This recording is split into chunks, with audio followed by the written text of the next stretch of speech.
operacional e de gestão.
Estão escutando bem?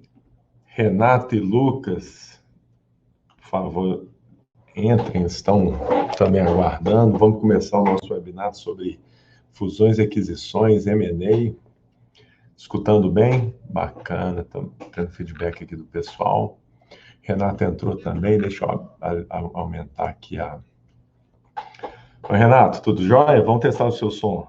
Olá, pessoal, tudo bem? Tudo bom, Gabriel? Tudo bem. O pessoal está escutando com perfeição também, ok.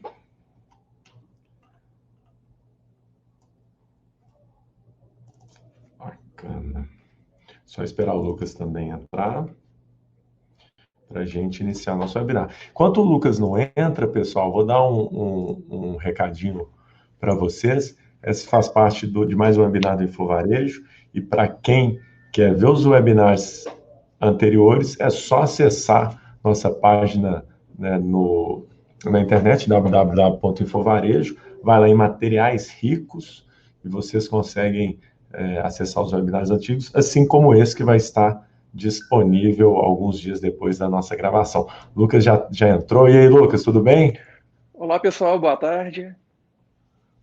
Boa tarde. Vamos começar, a gente já tem mais de 20 pessoas aqui na sala conosco, então o tema de hoje é um tema bem interessante. Nós vamos falar sobre fusões e aquisições, né, em inglês M&A, né, vem de Mergers and Acquisitions, no varejo. Então, a gente vai abordar o tema de uma perspectiva macro, né, de uma forma bem de estrutura estratégica, até entrando em alguns detalhes bem relevantes para todo empresário aí se atentar e se planejar para esse processo que é tão importante para todas as empresas. Quem vai nos ajudar nesse bate-papo aí vai ser o Lucas Moreira Gonçalves, né, o Lucas está de branco aí, vocês conseguem ver também pela legenda, né? O Lucas, ele é advogado especialista em direito societário, sendo responsável por prestar com sua equipe, né, assessoria na negociação, estruturação e implementação de operações de fusões e aquisições, na estruturação de fundos de investimentos, nas reorganizações societárias e nos planejamentos societários e tributários, alcançando ainda as empresas em crescimento e os investidores, operações oferecendo aporte de capital e de investimento. Então, o Lucas, ele vai falar mais também da parte jurídica, né? Normalmente, numa fusão ou numa aquisição, né, numa venda, você precisa de um assessor jurídico, um assessor também, como o Renato, que antes de fundar a RGS Partners, era vice-presidente do time de Investment Bank, né, de banco de investimento do BTG Pactual, foi corresponsável pela cobertura de fundos de investimentos, bancos, seguradores e corretoras de seguro. Então, também trabalhou aí, liderou várias transações do varejo, né, entre eles Toque Stock, teve também a fusão aí da Sadia da Perdigão, né, operação enorme, além de outras ofertas aí de ações da MRV, Magazine Luiza, BRF. Então, assim, nós estamos aí muito bem assessorados com esses dois especialistas que vão trazer para nós, cada um com uma visão, mas que são complementares, né?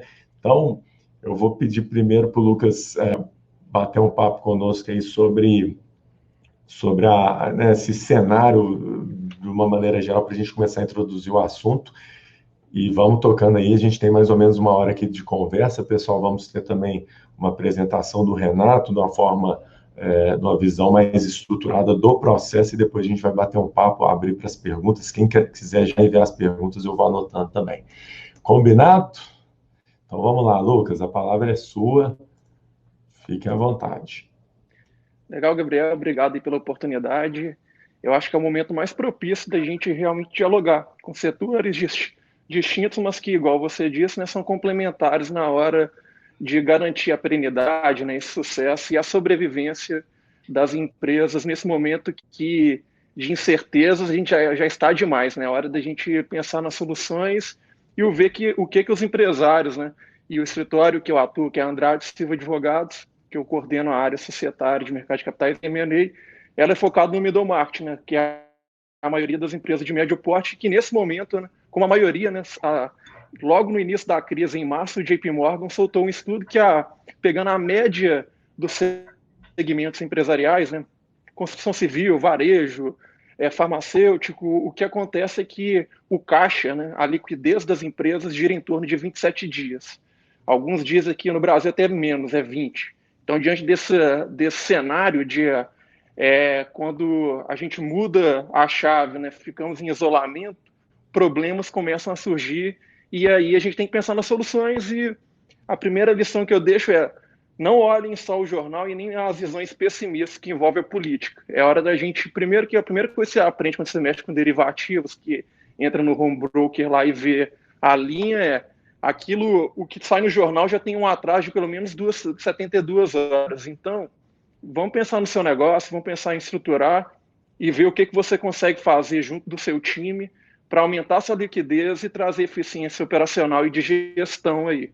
Então, para iniciar esse diálogo, né, antes da gente desmistificar e ver que o M&A é uma alternativa para empresas de diferentes tamanhos, segmentos e com propósitos distintos, é bom tocar no assunto que é a minha área que eu mais auxilio os clientes hoje, que é de se organizar para as oportunidades que sempre surgem depois de qualquer crise. Então, uma certeza que a gente já começa aí para poder tratar é essa. O momento é de desafios, muitos problemas que os gestores estão enfrentando, mas também surgem oportunidades. Alguns setores do varejo que mexem no ramo de saúde e também de supermercados, né? Eles, principalmente quem mexe com SaaS, tecnologias para e-commerce, houve uma crescente, né? Como no mundo inteiro, com esse período que muitos especialistas chamam de low touch economy, né? A economia de baixo contato, já que você não está podendo circular, transitar com tanta facilidade, ela começou a emergir de forma mais rápida. Então, esse é o momento de você ver que essa nova realidade que se imprimiu exige que você otimize a eficiência do seu empreendimento, da sua empresa, e também veja qual é o seu time. Se é uma empresa familiar, veja aqueles membros da família, aquelas gerações que realmente já estão preparados para assumir e se tem interesse de assumir. Se não tiver ou não estiver preparado, a governança corporativa que a gente trabalha, a organização da sua empresa, é a hora de ver se tem membros externos que podem entrar, ou mesmo se vai surgir uma oportunidade de aquisição, né, de venda do controle ou de parte da empresa para um investidor. Aí, nesse ponto, eu até faço um gancho, que é a distinção, né, que quando os empresários chegam aqui no escritório, eu falo, preciso de investimento, preciso alavancar minha atividade, ou então preciso sobreviver a esse período de incerteza. Então, é bom você pensar primeiro qual que é o perfil dessa empresa, em que momento que você está. Você precisa de um investidor financeiro ou de um investidor estratégico? Esse é o primeiro ponto que você vai ter que trabalhar, o estratégico, que é da economia real, né? Algum mercado acessório, ou então do mesmo mercado, algum competidor que, porventura, ou serviço complementar que, porventura, possa ter interesse em estabelecer uma parceria contigo, né? Uma joint venture, ou de fato adquirir o controle ou participação nessa empresa. A gente até concluiu recentemente 2 operações nesse sentido, com investidores estratégicos que adquiriram uma participação relevante na empresa e porque apostam no segmento. Então, a mensagem que eu deixo agora é de otimismo. Eu não vou entrar no aspecto econômico, porque vocês já devem estar acompanhando por aí que a retomada da economia após uma crise, se fizermos um paralelo com as últimas crises .com da internet e da bolha especulativa do mercado financeiro americano, né, que de 2000 e 2008, demorou mais ou menos 3 anos para recuperar os mercados de uma forma macro, né, geral. Essa pode ser mais, e dependendo do segmento, a retomada pode ser em V, que pode ser mais rápida, ou em U, né, que é, por exemplo, construção civil, que tende, essas de infraestrutura tende a ser um pouco mais moroso. Então, diante os desafios surgem, então agora é um momento que você tem que pensar em o que você consegue fazer para superar da forma mais rápida, e o que eu deixo o primeiro ponto é a organização societária, você pensar no seu acordo de acionistas, ver como que está organizado o seu time, trazer as lideranças para próximo, já planejar a curto e médio prazo, quais são as medidas que você tem para ampliar a sua liquidez, ou seja, aumentar as suas receitas, ou antecipar recebíveis, o que você consegue fazer agora para superar e trazer maior força na sua empresa, até para poder aproveitar as oportunidades que o mercado, seja de investidores estratégicos financeiros, pode surgir daqui para frente. O mercado ainda está volátil, os investimentos não vão sair de imediato, em sua maioria, mas a sua estruturação agora vai garantir você entrar muito mais forte nas negociações. Depois a gente volta mais à frente esse tema, e eu estou aqui às ordens também depois para a gente bater um papo, discutir e esclarecer dúvidas. Bacana, Renato. Vou botar sua apresentação. Muito bacana essa visão. Inclusive, Lucas, essa visão do investidor estratégico e financeiro é muito pertinente para o nosso momento, né? Eu tenho conversado com alguns varejistas que estão talvez aí numa situação bem delicada de caixa.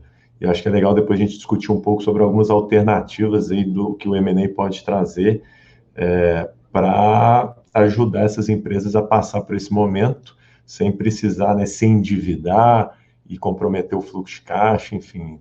Vamos falar mais um pouquinho. Perfeito. Renato. Legal.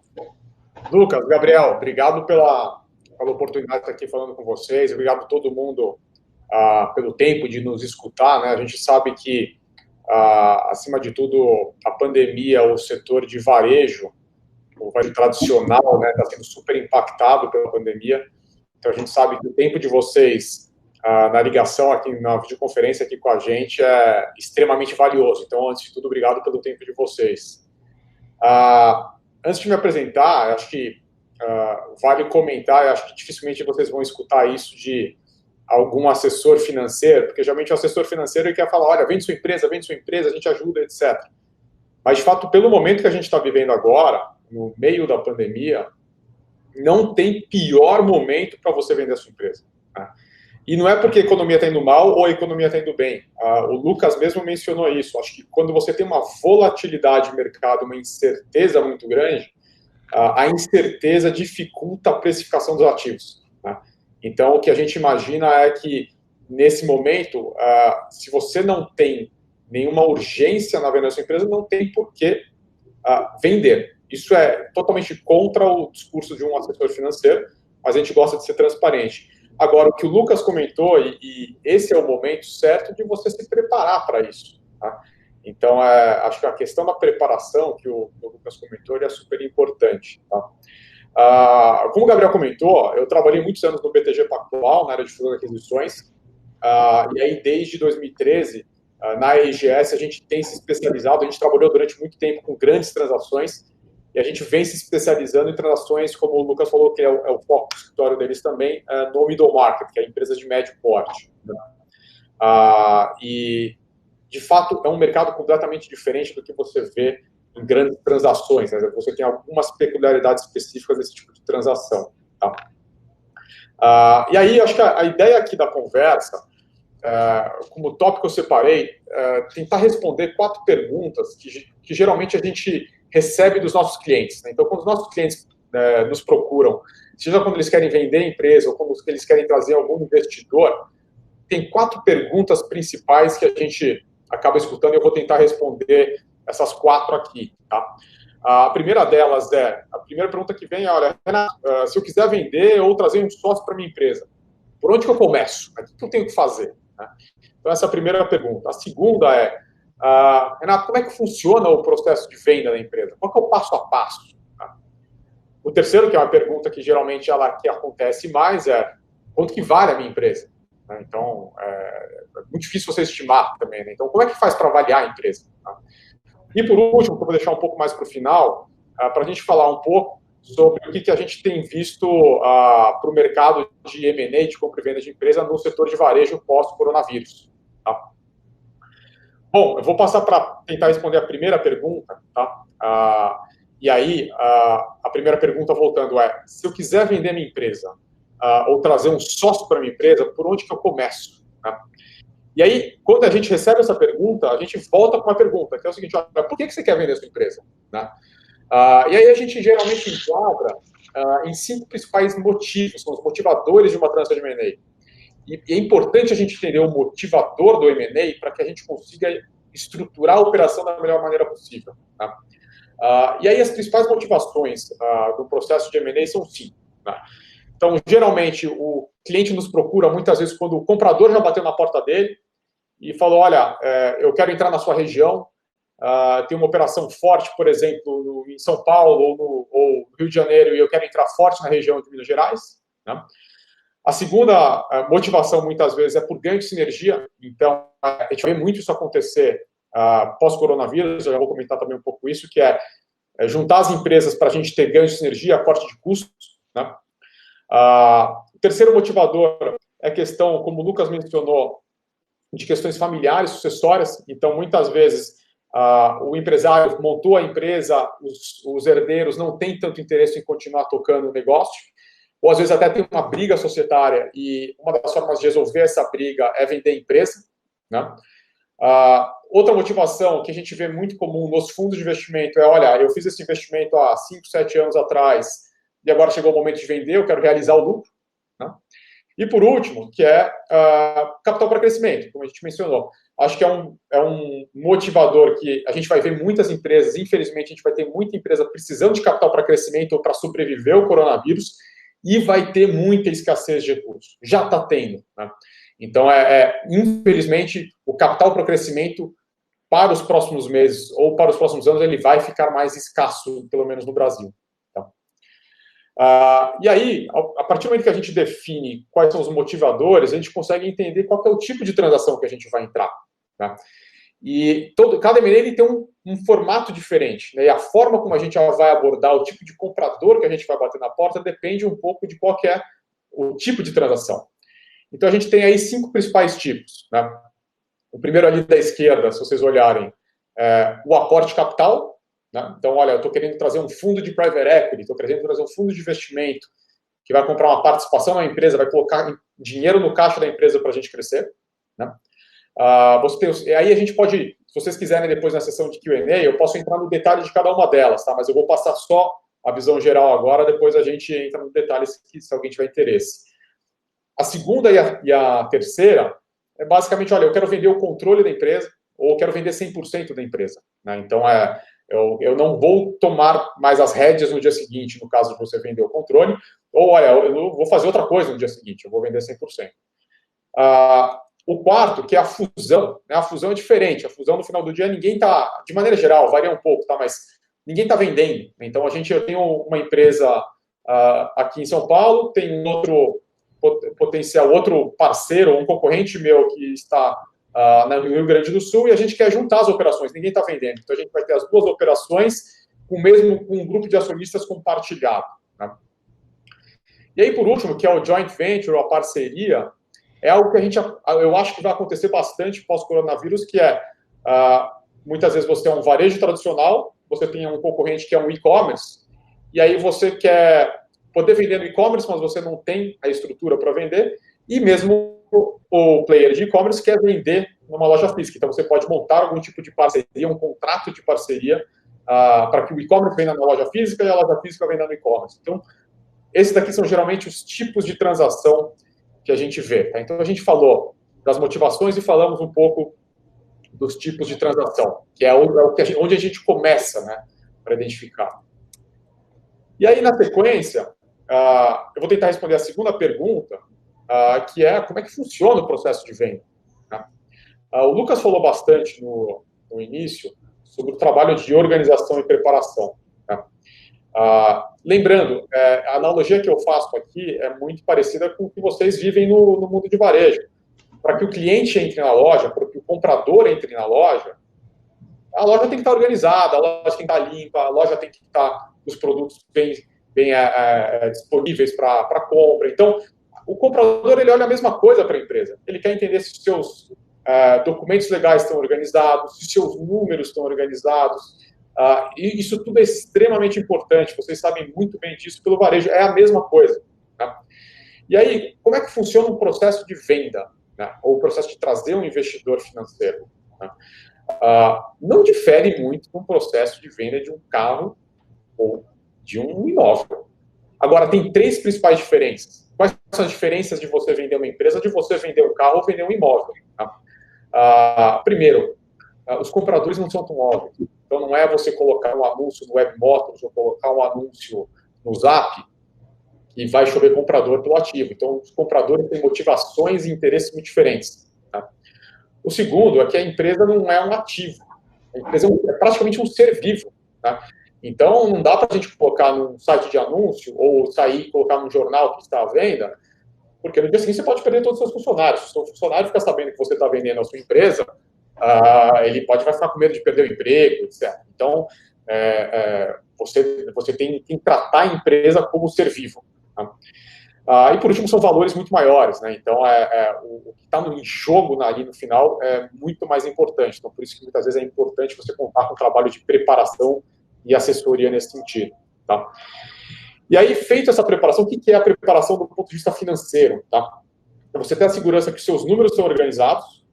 A gente vai preparar, antes de você ir ao mercado, um valuation, né, uma avaliação de quanto que vale a sua empresa, e a gente vai preparar um material descritivo sobre a companhia. A gente chama no mercado de Information Memorandum. Tá? Com esse material pronto, e a velocidade que esse material fica pronto depende muito da organização da empresa. Se a empresa é muito bem organizada, se ela já é auditada, a gente prepara super rápido esse material. Tá? Então, aí, por volta de 1 a 6 semanas, isso está pronto. Tá? E aí, estando pronto, a gente vai ao mercado. E aí, a mercado? Basicamente, a gente apresenta para o vendedor, para o nosso cliente, uma lista de quem que a gente acredita que possam ser os compradores ou investidores.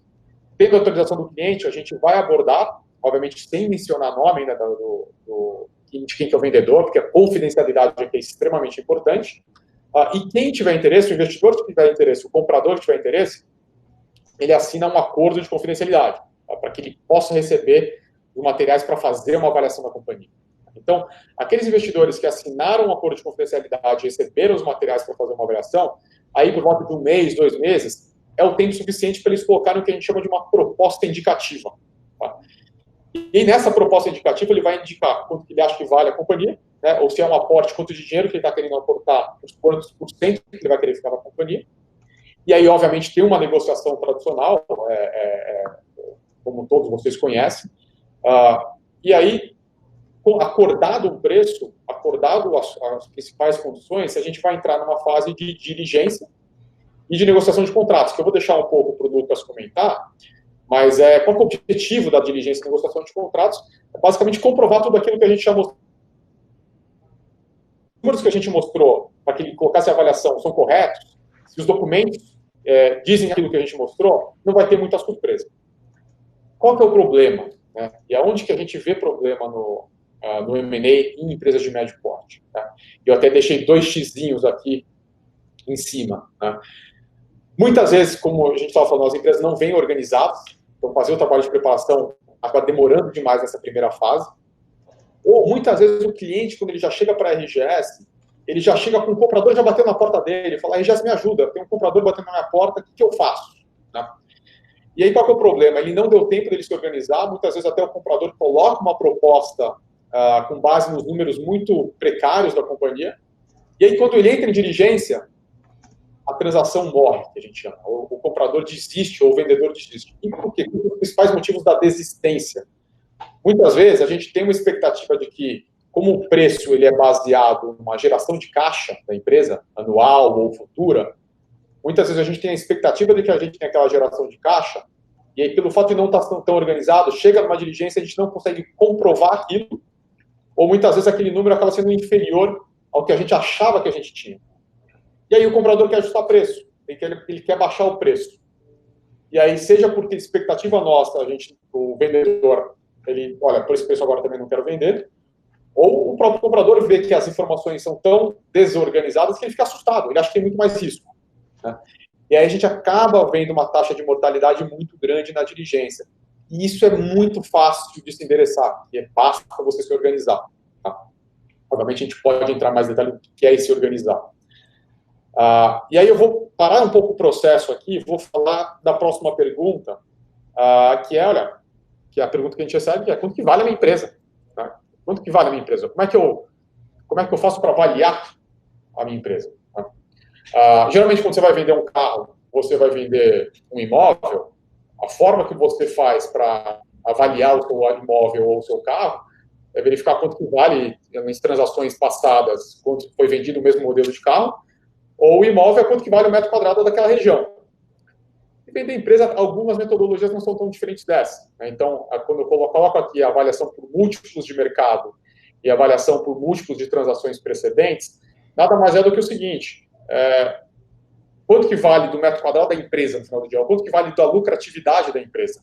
Então, quantas vezes a lucratividade da empresa vale a minha empresa? Então, você tem geralmente múltiplos de mercado, que é, por exemplo, pegando o setor de vestuário, varejo de vestuário, a Renner. Então, você pode entrar na bolsa, ver quanto que vale as ações da Renner, você sabe quanto que ela tem de lucratividade no ano, e divide pelo outro, você tem um parâmetro, uma métrica aí de quantas vezes vale a geração de caixa da Renner. E de baixo, a diferença do múltiplo de mercado para o múltiplo de transações precedentes é que a de cima é com base em empresas listadas e a de baixo é com base em transações de fusões e aquisições que aconteceram no mercado. Geralmente, os múltiplos de transações tendem a ser maiores porque envolvem compras por estratégicos, onde você tem sinergias, ele tende até a pagar um prêmio, eventualmente, por isso. Mas isso tudo varia demais, tá? Não dá para criar uma regra específica. E a outra metodologia, que é o fluxo de caixa descontado, nada mais é do que o seguinte: olha, o que vale a empresa é quanto que vai gerar de caixa daqui para frente. Tá? Então, o que a gente faz junto com o cliente é tentar estimar, e existe uma metodologia para isso, do fluxo de caixa descontado, que é projetar esses fluxos de caixa futuros e trazer valor presente. E esse é o valor da companhia. Qual que é a vantagem e desvantagem de cada uma das metodologias? Ainda mais no momento agora, como, por exemplo, o coronavírus. Né?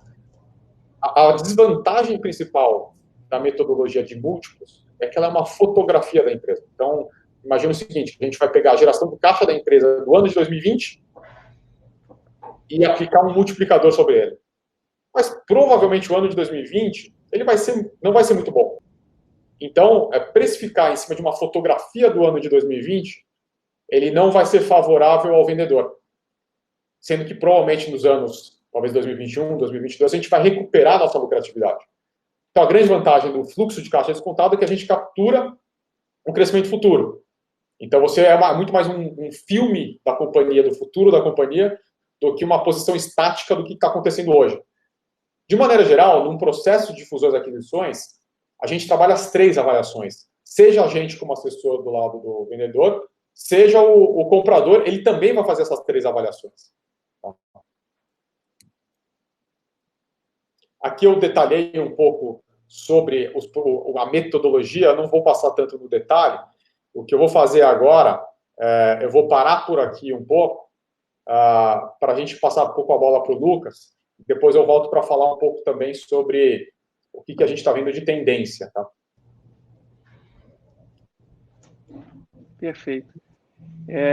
Isso foi muito bom que eu iniciei a fala dizendo aquele período pré-operação de fusões e aquisições, né? E o Renato agora entrou com uma parte que é muito importante, explicou muito bem, que é a parte que é a primeira desconstrução que precisa ter dos empresários, que normalmente tem um número mágico na cabeça, que às vezes não reflete o que a empresa realmente vale naquele momento, ou que chegam com uma insegurança. Será que eu preciso de um investidor, alguém para alavancar minha atividade, e eu pretendo continuar à frente dela como CEO dentro da diretoria executiva, ou eu estou querendo realmente passar o bastão e eu não tenho um membro familiar um membro da minha família para dar sequência no negócio. Então aí eu vou tender a um investidor estratégico que assuma o negócio, ainda que de forma gradual, que ele pode ir adquirindo participações, né, fazendo rodadas do M&A, e aí os instrumentos jurídicos já permitem fazer dessa forma, como é o memorando de entendimentos, né, que é o MOU, e aí você define. E o advisor, nesse momento, é fundamental para te auxiliar, juntamente do jurídico, que são complementares, né? Então, eu passei da primeira fase. Eu tenho estruturado para tanto, organizado, tendo ali dentro da minha equipe, dentro daqueles gestores ali, aqueles que realmente tomam decisões, seja da família ou externo, é hora de sentar na mesa e falar onde a gente quer estar daqui 5, 10 anos. A empresa, vamos continuar nós? Se formos nós que vamos continuar, eu tenho a alternativa de um financiamento, e nesse ponto os bancos não refletem o que está a Selic de 3%, o que a gente observa é um juros muito mais alto, que de 13% mais ou menos, às vezes ao mês. Os bancos não estão, eles represaram a liquidez que o Banco Central ofertou a eles, né, propulsou para eles, então às vezes o financiamento não é a melhor alternativa, ou seguir pelo lado do investimento, e aí tem um investidor, seja um investidor financeiro que vai aposta no crescimento da sua empresa para depois ele vender a porcentagem dele, ou um estratégico que pretende assumir o negócio ali, ganhando capilaridade na empresa dele, como é o caso do Mercado Livre, que tende a fazer essa manobra agora. Há 2 semanas atrás, veiculado no Valor, e eles pretendem agora entrar no mercado de varejo de supermercados.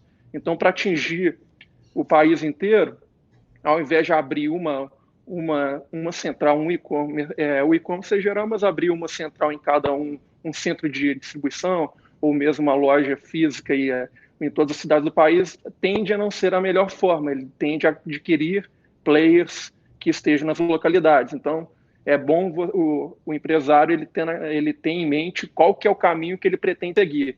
Vai ser um financiamento sem uma intervenção na minha direção, na minha direção da minha gestão da empresa, e sabendo que, nesse caso, o custo pode ser muito mais alto, vai ser um investimento para eu continuar ou para eu sair, e aí sempre trabalhando com os pilares que é de avaliação da empresa, desconstruir o número mágico, e aí sim, com os instrumentos jurídicos, a gente conseguir, no NDA primeiro, que é a fase de identificar os players que têm interesse em investir na sua empresa ou adquiri-la, depois já avançando um pouco, entrando na parte da due diligence, na avaliação da empresa, tendo informações sensíveis, firmando um MOU, que é esse memorando de entendimentos, que vai garantir que não vai ter mais especulação.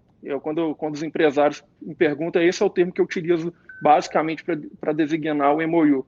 É aquele momento que você começou a afirmar aquele valor que trabalharam, que vem sendo negociado, questões externas, como uma crise, não vai mais afetar diretamente nele. Pode afetar de forma indireta, por exemplo. Teve um caso aqui no escritório que, quando caiu a pandemia, quando emergiu a pandemia, eles estavam já com o número firmado, já tinham um MOU, já estavam indo para a fase final de assinatura dos contratos.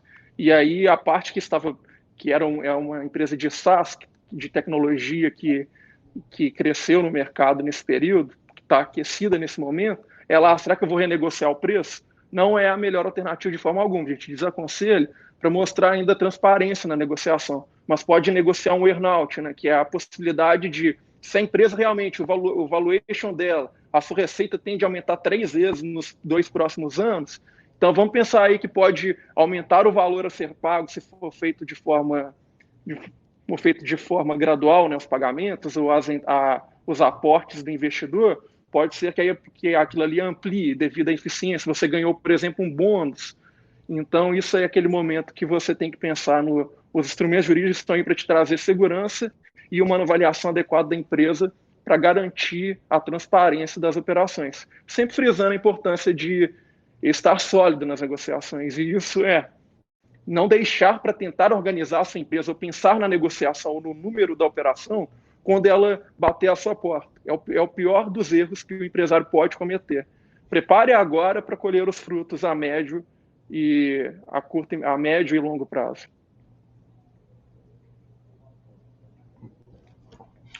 Bacana. E, Renato, sobre assim, esse momento pós-Covid, vocês comentaram assim que talvez não, certamente esse não é o melhor momento para se fazer uma venda de empresa, né? Ou para quem, principalmente para quem quer vender, mas é um momento muito bom para se preparar, dar alguns passos importantes. Mas assim, o que você imagina em relação ao mercado de fusão e aquisição nesse período pós-pandemia, com recessão, enfim? Legal. Ótima pergunta, Gabriel. Se você puder colocar na tela a apresentação de novo, tem uma última página que fala exatamente sobre isso. Legal. Acho que antes de falar, uma ressalva, né? Nesse momento de pandemia, é muito difícil prever o que vai acontecer. Então, se alguém virar para um de vocês e comentar, olha, vai acontecer isso, desconfiem, porque o mundo está tão incerto que quem tem as respostas do que vai acontecer nos próximos meses, anos, é muito difícil você ter essa segurança. Tá? Dito isso, o que de alguma maneira a gente consegue estimar, tá? E isso aqui não é uma opinião só RGS, tá? Então isso aqui é um pouco a nossa conclusão de alguns estudos, inclusive essas tendências que eu coloquei aqui na página do estudo da própria McKinsey, tá? O que deve acontecer, né? Então a gente está vivendo agora uma crise de oferta e demanda, né? A crise de oferta, em função do coronavírus está impedindo as empresas de produzirem, né? Ela deve se resolver aí em algum momento nos próximos meses, anos. Tá?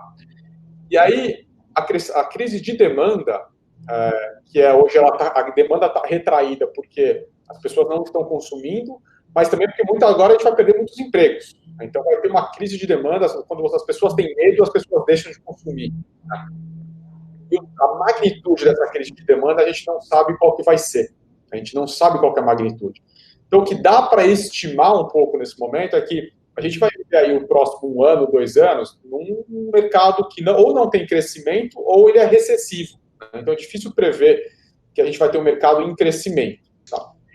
Qual que é a relevância disso do ponto de vista de fusões e aquisições? Então, um grande player, quando ele quer crescer, ele tem a estratégia de crescer porque o mercado está crescendo ou ele tem ganho de market share. Tá?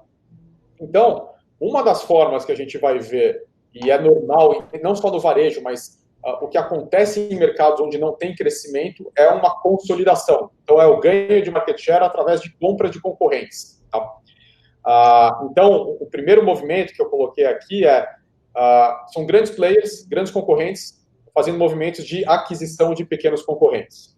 Tá? Isso deve acontecer porque muitos gestores das grandes empresas são cobrados por ganhos de market share, crescimento, né?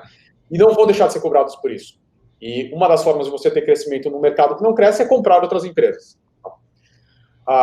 O segundo movimento que a gente deve ver acontecer é um movimento de expansão para novas categorias, novos canais. Né? Então, o coronavírus vai fazer com que o fluxo de pessoas nas lojas físicas caia. Né?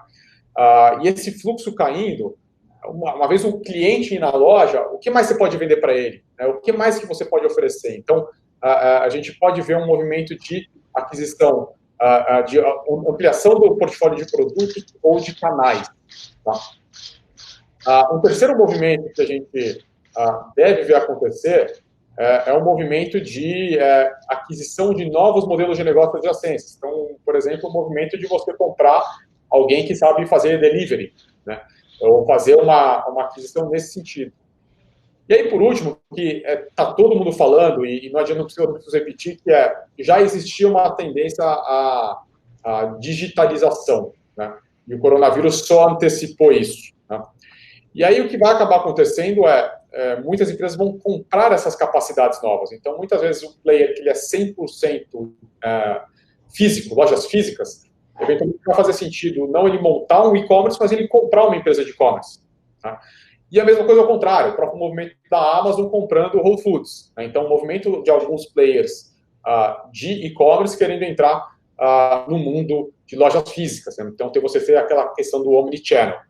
Então, essas são as 4 principais tendências que a gente vê acontecendo. Acho que, só complementando isso, acho que no curto prazo, a gente está vendo e está sendo triste de ver todo mundo no varejo sofrendo com necessidade de caixa, e a gente está tendo uma restrição de crédito muito grande, né? E aí o que tem muito pouca disponibilidade de crédito, e eu estou dizendo não é nem fundo de private equity, né? Eu estou dizendo mais no lado do crédito mesmo. Teve uma fuga do crédito, do capital estruturado, ele foi muito para a Bolsa, então está comprando muitos títulos de fundo de crédito listados, de empresas muito bem avaliadas, e está faltando capital para as empresas de médio porte. E está faltando capital para muita gente, né? Então, certamente a gente vai viver alguns meses aí pela frente onde quem estava descapitalizado vai ter uma dificuldade de encontrar esse capital. E a forma como a gente tem equacionado isso no escritório hoje são fundos de crédito que estão dispostos a aportar capital, mas a contrapartida nesse momento é que as exigências são muito altas do ponto de vista de garantia, né? Então, esses fundos eles estão olhando muito pouco o fluxo de caixa da empresa, mas sim o que está sendo dado em garantia, né? E aí o que dificulta muitas vezes para o empresário médio ter algum tipo de garantia para dar para uma operação dessa.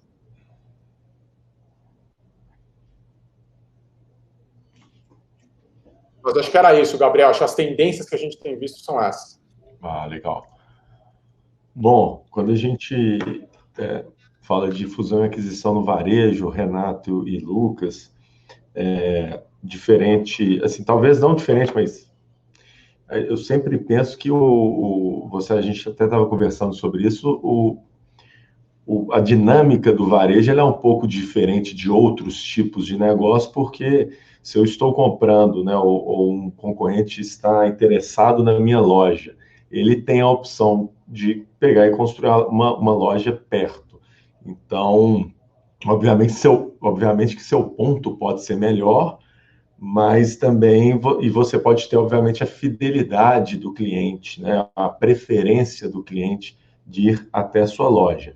Como que vocês enxergam esse ponto bem específico, né, para as empresas de varejo, se isso acaba sendo um limitador do valor que a empresa pode chegar, ou estrategicamente pensando no longo prazo, no planejamento estratégico, né, para os próximos 5 anos, o que esse empresário varejista que tem uma loja, vamos dizer, alguma rede de lojas no interior, ele tem que entender como um ativo muito importante da empresa dele. Eu comentei só sobre esses 2 pontos, né? O ponto em si, né? A localização e a fidelidade do cliente, mas foram os 2 que eu pensei nesse momento. Mas, por favor, se vocês tiverem, né? O que vocês acham disso? Se vocês pudesse aconselhar esse empresário, qual seria a direção que vocês dariam?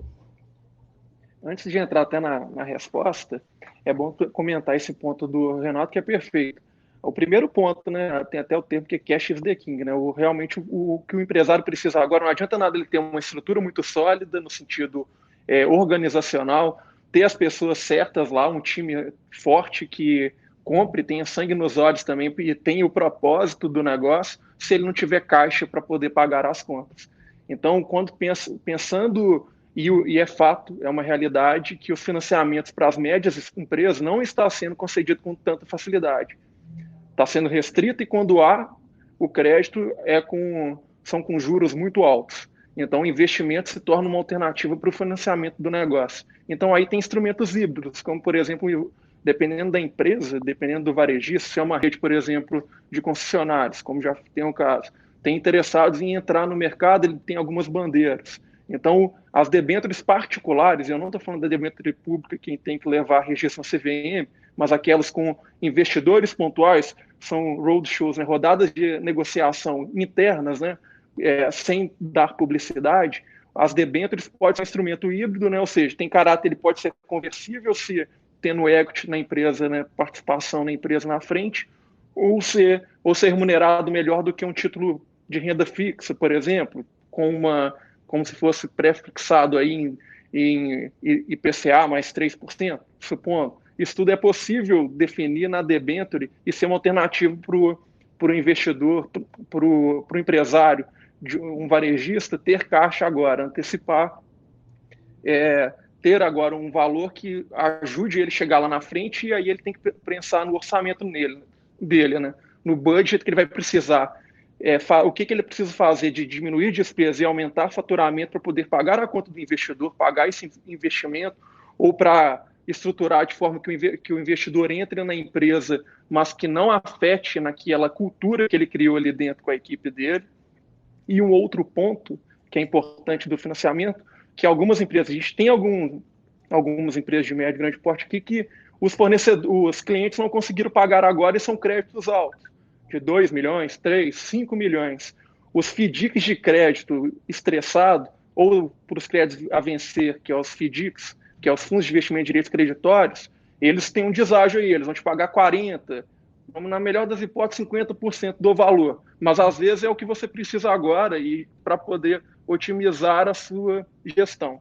Então, antes de entrar no M&A, é importante você pensar o que você consegue fazer agora para chegar lá, né? Sobreviver nesse período de incerteza, aumentar seu caixa e dar conta de superar essa crise que afetou. Não espere ela passar, ela vai demorar a passar. Você precisa adotar as medidas agora para sobreviver. E o M&A entra nisso. O M&A pode ser uma alternativa de investimento, e o varejista, o que ele precisa?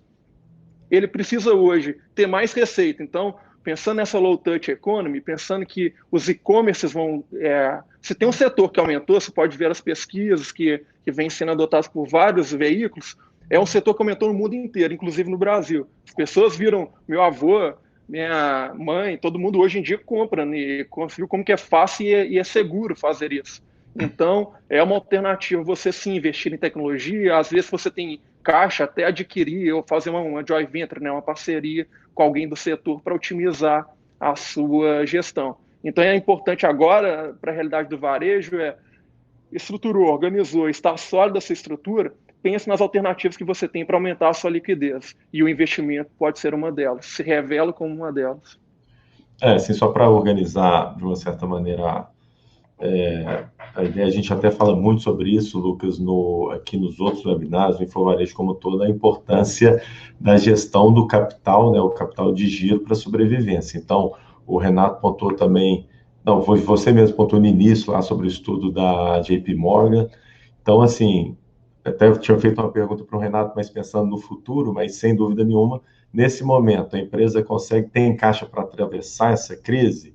Qual que é a nossa estratégia? Não vai ter caixa? Quais são as opções, né? E a gente sempre lembrando que tem algumas alternativas, porque no Brasil essas estruturas financeiras, essas operações mais estruturadas, elas não são tão comuns, né? Cada vez estão sendo mais utilizadas, e aí talvez vocês podem falar muito melhor do que eu por que isso, né? A gente vai nos Estados Unidos, a gente tem operação de tudo quanto é tipo, mas aqui a gente tem uma questão, uma maturidade do mercado financeiro mais secundário bem menor. Então, normalmente o empresário ele não tem muita opção, ele tem só o banco para pedir dinheiro ou algum familiar, amiga, etc., para emprestar o dinheiro. Mas a gente, sem dúvida nenhuma, tem muito mais opção hoje em dia, fazer operações mais estruturadas de crédito, como também operações de M&A, envolvendo aí o equity, né,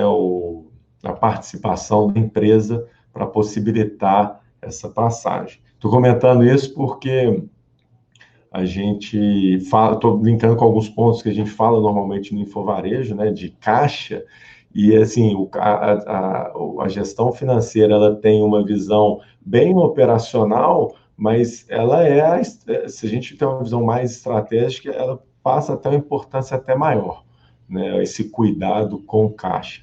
Mas assim, então, olhamos para dentro, vimos que realmente vamos passar essa crise, e nesse período pós, né, temos algumas estratégias aqui, o Renato comentou, qual que seria a visão, né, o conselho que vocês dariam aí para os próximos 5 anos, do que construir, do que investir na empresa do varejo, para que lá na frente a gente tenha uma boa oportunidade de vender a empresa, ou até mesmo, quem sabe, de comprar. Quer que eu responda aqui? Comecei respondendo, Lucas? Sim, por favor. Legal, só antes de responder, acho que o ponto do Lucas é muito bom, né? Você comentou também, Gabriel, que se você hoje está no momento de aperto de caixa, um processo de fusões e aquisições ele demora de 4 a 6 meses, né? Então, tentar usar como solução vender sua empresa porque você está vendo um aperto de caixa muito grande, talvez não dê tempo. Porque o processo de M&A ele demora de 4 a 6 meses no mínimo. Tá? Mas respondendo a sua pergunta, que eu acho que é uma pergunta muito boa, né? E que é o seguinte: a minha empresa é vendável, né? Tem comprador para a minha empresa? É vendável o meu negócio? Né? E aí, como que para responder essa pergunta, geralmente você tem que se colocar no sapato do comprador. Né? Então, o que motiva o comprador a comprar? Né? E aí, o que acontece? De maneira geral, ainda mais com o câmbio do jeito que está, a gente sabe que no Brasil o movimento de fusões e aquisições, você tem muitos compradores locais, mas você também tem muitos compradores internacionais. Por um lado, o câmbio do jeito que está torna todo mundo fala isso, não, agora está barato para o estrangeiro comprar. Por outro lado, pense o seguinte: se você é um grande varejista lá fora, você fatura 10 bi de dólar, né? Você comprar uma empresa de 200 milhões de reais de faturamento no Brasil, hoje para ele isso aqui é 40, 30 milhões de dólares. Né? Então, será que vale o esforço de eu ir para o Brasil, uma geografia que eventualmente eu não conheço, eu faturo 10 bi aqui fora, ir para o Brasil para faturar 30, 40 milhões de dólares?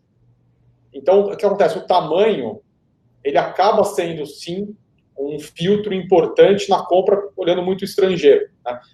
Não que isso não seja importante para o nacional, porque essa questão do tamanho é justamente isso, vale o esforço.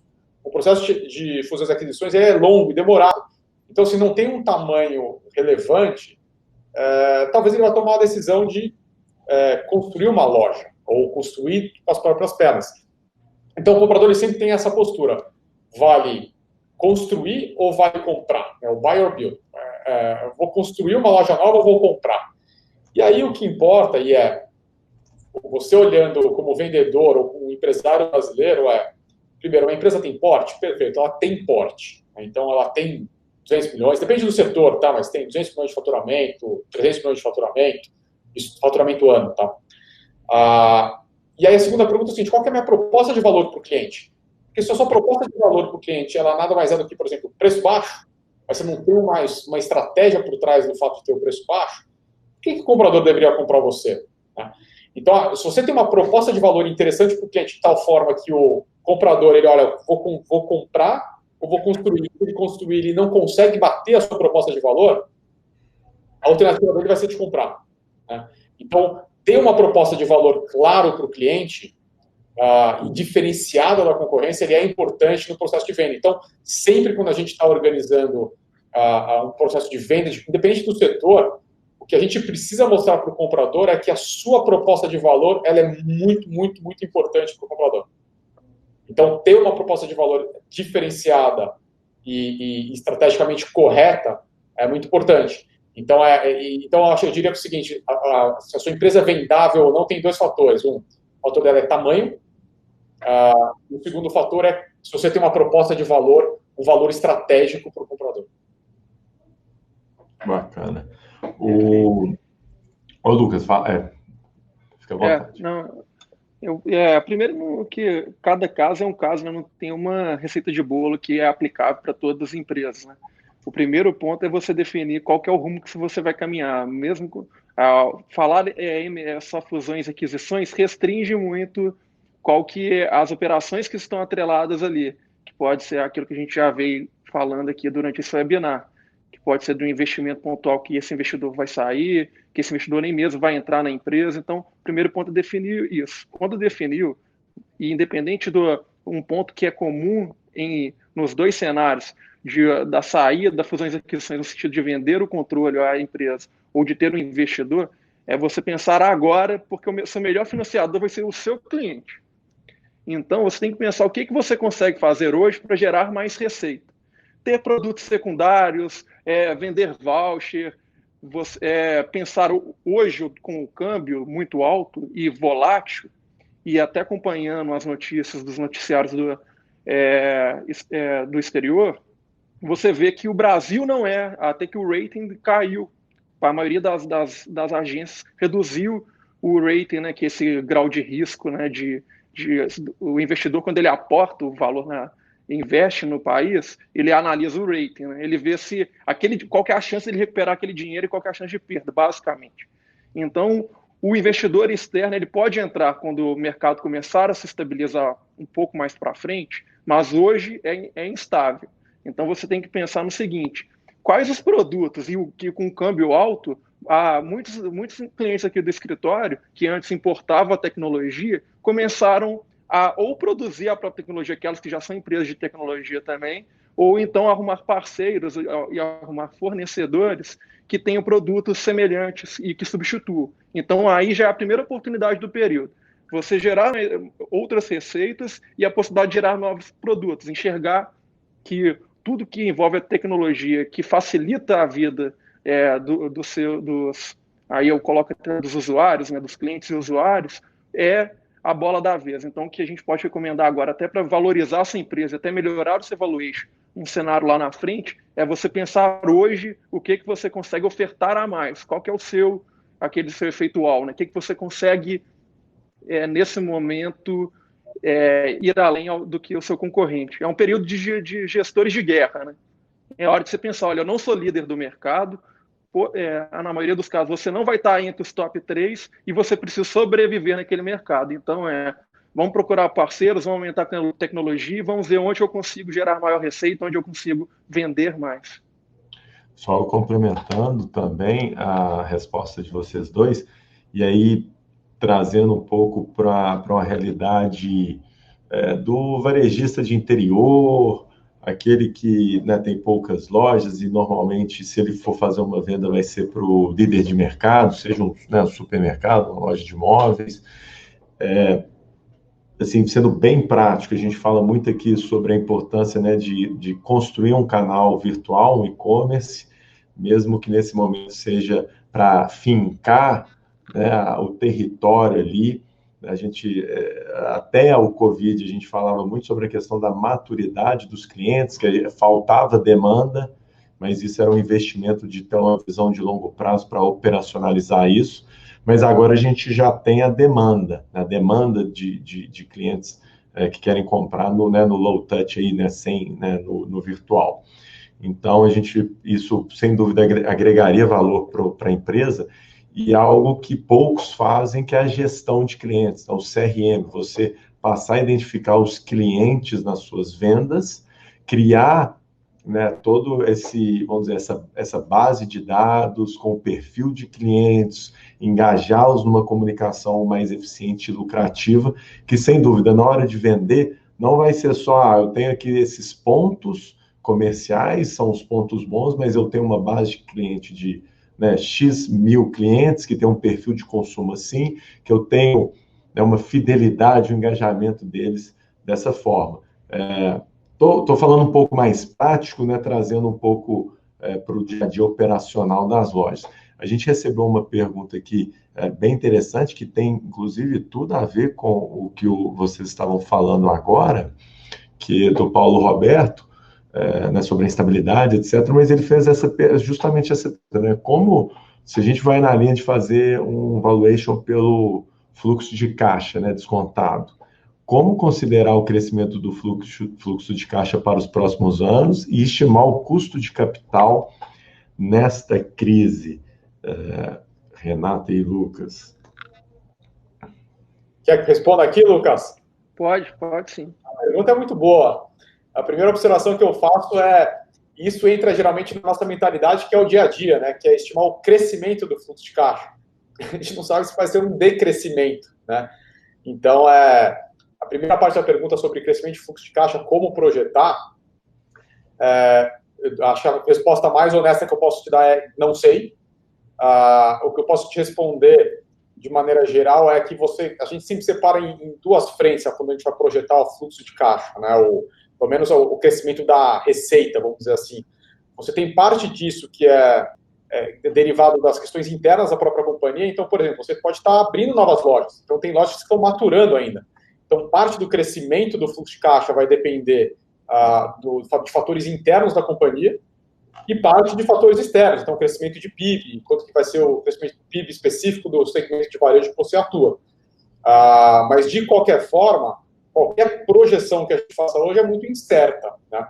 Mas a forma como a gente pensa, pensando um pouco mais do lado da receita, é justamente olhar os fatores internos da companhia, que você tem fatores que dependem só de você, que eu abri loja, eu fechei loja, algo nesse sentido, ou montei meu e-commerce agora, está crescendo meu e-commerce, isso depende muito mais internamente, e o lado que vai ser o crescimento do mercado, né?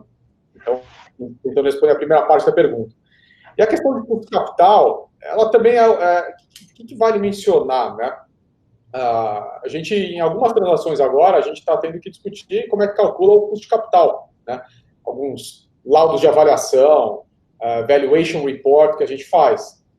E aí, por um lado, você tem a queda da taxa de juros, que na teoria até cai, o custo de capital, né? Mas, por outro lado, porque, não sei se todos conhecem, mas você tem uma fórmula, né, que você calcula o custo de capital, né? E parte dela depende da volatilidade do setor implícito que você está, né? Que é o beta que você tem na fórmula de cálculo. E aí, qual que é o beta correto? Dos últimos 2 meses, dos últimos 1 ano, é muito difícil prever isso. Então, e também é o outro lado, quando você está no processo de fazer aquisições, não adianta você olhar só o seu próprio custo de capital, você tem que olhar o custo de capital do comprador. O comprador que vai colocar a proposta, ele vai utilizar para cálculo do valuation dele o custo de capital dele, né? E aí, se você está falando do comprador americano, ele tem um custo de capital específico, às vezes até mais barato hoje, porque cai o custo de capital lá fora. Só que um player japonês, o custo de capital dele, o capital dele é muito barato lá. Então, isso varia muito de quem é o comprador, né? E se você vai falar com um fundo de private equity, o custo de capital dele é muito mais caro. Então, quando ele vai disputar o fluxo de caixa, ele vai colocar uma taxa de retorno de 20%, 30% ao ano, né? Então, o custo de capital para efeitos de um valuation, uma coisa é de fazer uma avaliação independente de quanto que vale o ativo. Outra coisa é de quanto que vale o ativo para o comprador, né? E aí, o custo de capital, o que vale é o do comprador. E aí é muito, assim, a fórmula... Hoje, sendo super transparente, a gente coloca na fórmula e dá o resultado, quão confiável é isso hoje, né? Em função de toda a volatilidade. Então, acho que a forma melhor que você tem nesse momento de mercado de estimar o custo de capital tentar estimar não só o seu usando a fórmula, mas também estimando o que é o custo de capital implícito que a gente tem visto dos próprios compradores, no fundo de private equity, de um comprador lá de fora.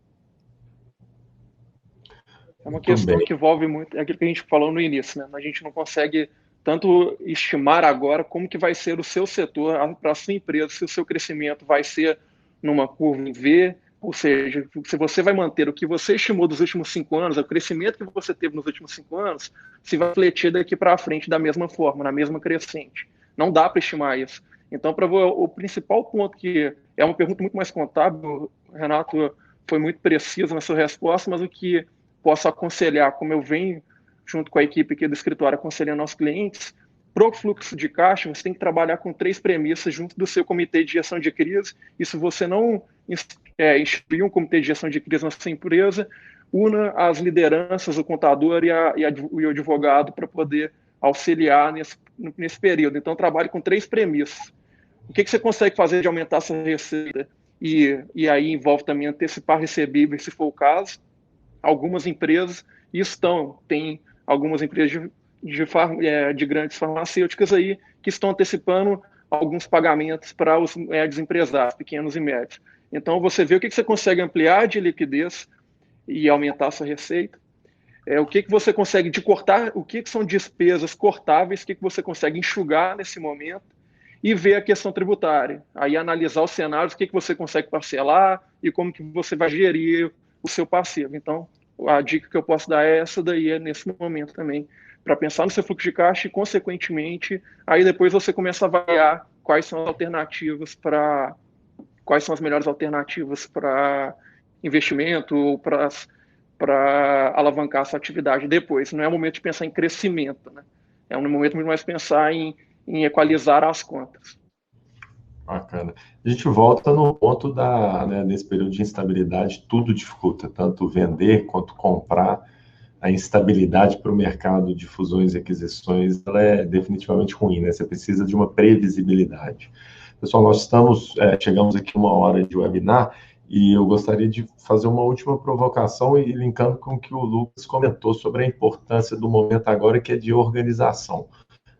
No InfoVarejo a gente fala muito de processos operacionais, de cultura, né, da equipe, e eu queria entender, assim, num processo de M&A, né, de fusão e aquisição, talvez seja o processo mais estratégico possível, e se a empresa realmente passar por isso, vai ser um dos momentos mais importantes da empresa, e a gente percebe que existem algumas bases, alicerces para essa operação ocorrer e para a empresa ser bem valorizada, né? Números confiáveis, né? Processos estabelecidos, uma empresa que, né, é estruturada, sócios, né, bem alinhados e com acordos de acionistas já bem formatados, né, para já reger ali qual que é o relacionamento, qual que é a visão do papel de cada um. Pessoas, o Lucas comentou bastante sobre a cultura, pessoas engajadas, né, porque ninguém quer comprar uma empresa e da noite para o dia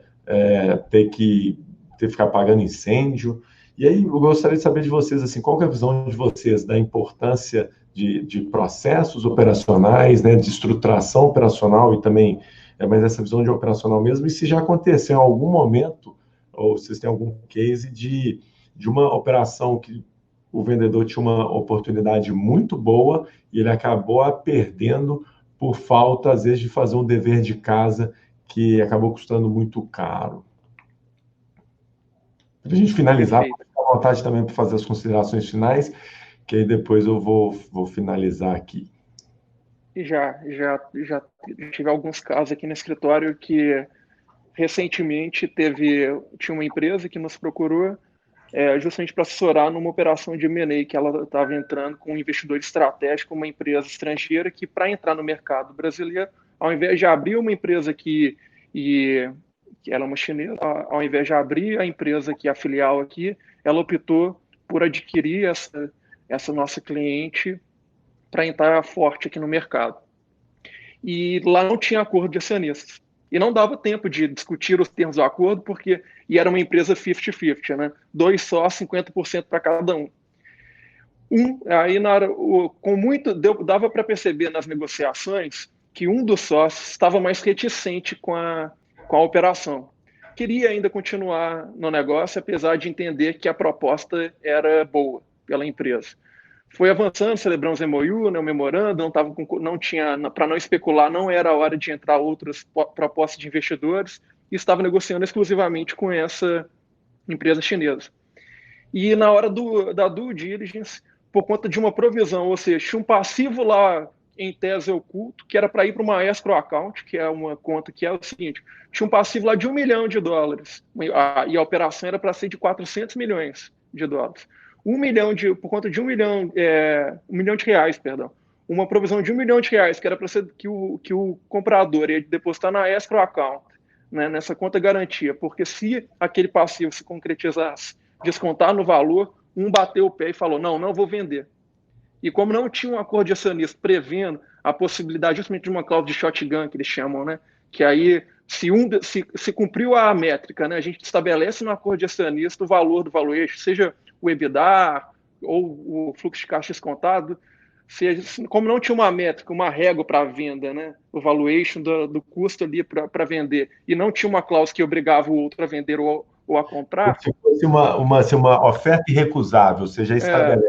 Você já tem as cláusulas de tag along, drag along e de shotgun que você estabelece justamente pensando nisso. Coloca uma métrica para também não ser valor muito baixo, e quando atinge aquela métrica, e atingiu, essa proposta era até acima. Quando atinge aquela proposta, aquele valor, se um cravou que não vai vender, mas o outro aceita e atingiu e tem a cláusula lá que prevê, ele é obrigado a vender. Como não era o caso dessa operação, eles perderam a oportunidade. 2 meses depois, veio a crise. O valor de mercado dela não chega a 50% do que era antes. Então, assim, a importância, e não teve jeito, né? Conversamos, não teve jeito de voltar atrás. Então, é o primeiro ponto aí para mostrar a importância de você ter um acordo de acionista sólido. Nesse mesmo sentido, eu vou demonstrar para investimento. Era um financiamento, na verdade. O IFC, que é um banco que é ligado a um braço do Banco Mundial, ele ia conceder juros baixos, era praticamente um investimento numa grande rede de concessionários aí no varejo.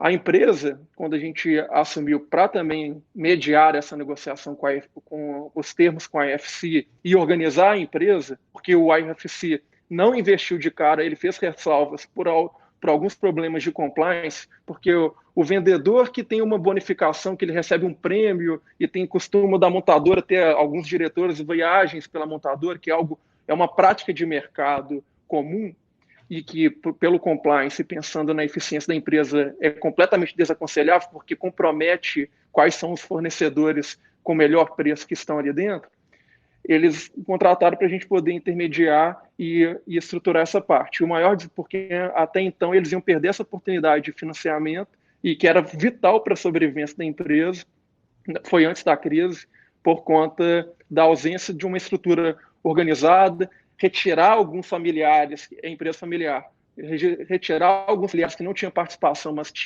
não tinha atividade operacional, mas tinha participação e dava pitaco de forma indevida dentro das reuniões. Então, para estruturar isso daí, foi não só para a empresa crescer e ter eficiência, mas também para conseguir essa possibilidade de financiamento, de investimento. Bacana. Renato, qual que é a sua visão? Eu acho que, respondendo a sua pergunta de, olha, se a gente já viu alguns vendedores perderem a oportunidade, a maioria dos anos a gente, chega no final do ano, a gente tenta calcular de todas as transações que a gente teve no ano, quais foram os motivadores da mortalidade das transações, né?